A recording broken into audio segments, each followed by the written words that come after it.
भारतीय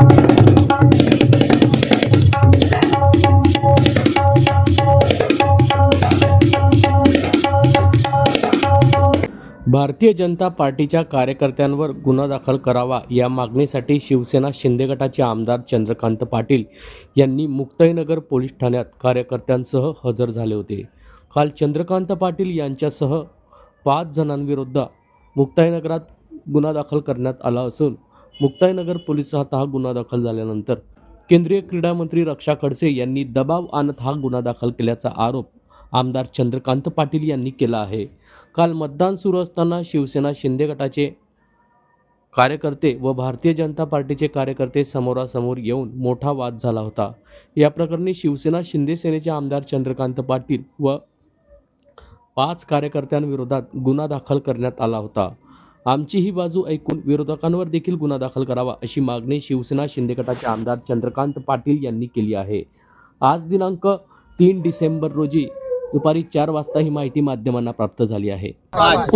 जुन्या गावातल्या शाळेमधले जे बूथ आहे, आपल्याकडे 5-7 बूथ आहे, त्या बूथवर मतदान करायला गेलो असता तिथे एक बूथ आहे 5 नंबरचं बूथ, त्या बूथवर काहीतरी चाललं होतं। मी तुम्ही पण पत्रकार पण सोबत होते, जाताना मला तिथे काहीतरी गडबड दिसली म्हणून मी थांबलो, तर तिथे 2 लोकांमध्ये चाललं होतं, मी त्यांना अटकलं आणि ते त्यांना बाजूला केलं।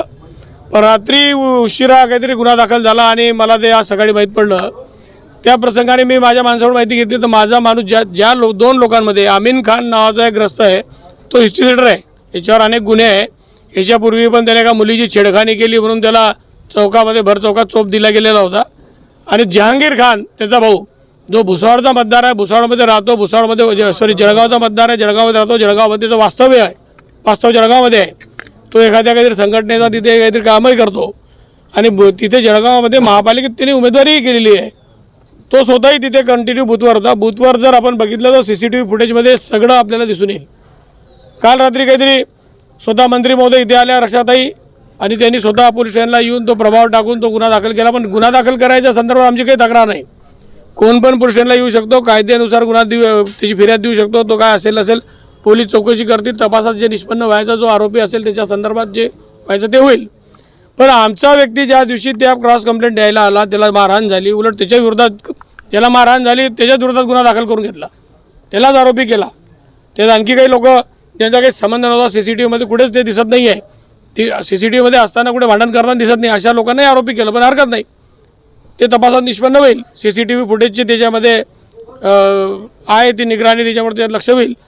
पण इथे पोलीस स्टेशनच्या बाहेर माझा तो फिर्याद द्यायला, त्याला मारहाण केली एकाने, त्याला इथून हकलून दिला, त्याला तिथे शिवीगाळ करताना सार्वजनिक शिवीगाळ तो करत होता आणि सांगितलं की तू दिसलाही तर तुझं काय असेल ते करू, अशा पद्धती तो आत्ता DYSP साहेबांसमोर आणि PI साहेबांसमोर तो सांगतो आहे। तशा संदर्भात मी SP साहेबांनी सांगितलं, आता DG मॅडमलाही मी तशा संदर्भात बोललेलो आहे। आज इथे फक्त पोलीस स्टेशनला यायचं, मोठे मोठे पदं घ्यायचे, मंत्रिपदाचा दुरुपयोग करायचा आणि पोलिसांवर दबाव टाकून गुन्हे दाखल करून सर्वसामान्य माणसाला वेठीस धरायचं, हा जो प्रकार 2-2, 3-3 वेळा इथे मुक्ताईनगरमध्ये होतो आहे। खऱ्या अर्थाने या प्रकाराचीच मी आता विचारपूस करायला आलो होतो।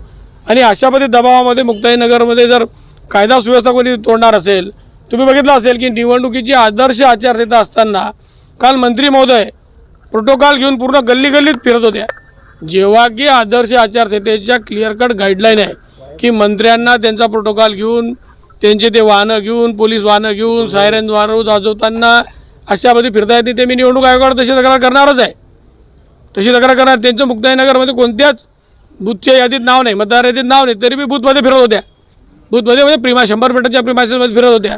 हे कायद्याला धरून आहे का? मोदी साहेबांच्या सरकारमध्ये इतक्या चांगल्या पद्धतीमध्ये सगळे लोकप्रतिनिधी वागत असताना यांच्यासाठी कायदा वेगळा आहे का? यांनी कायद्याचा वापर करायचा आणि कसेही मुक्ताईनगरमध्ये इतक्या चक्रा मारायच्या आणि ते लोकांमध्ये त्याचा धाक जमवायचा, हे सांगता मी 100 गाड्या घेऊन फिरत होतो। अरे मतदार होते तिकडचे लोक आणले तर मग काळा त्यांचं काय कोण कुठलं होतं तर जे मतदार होते ते मुक्ताईनगरच्या प्रत्येक गल्ली बोर्डामध्ये फिरू शकत होते आणि ते फिरत होते।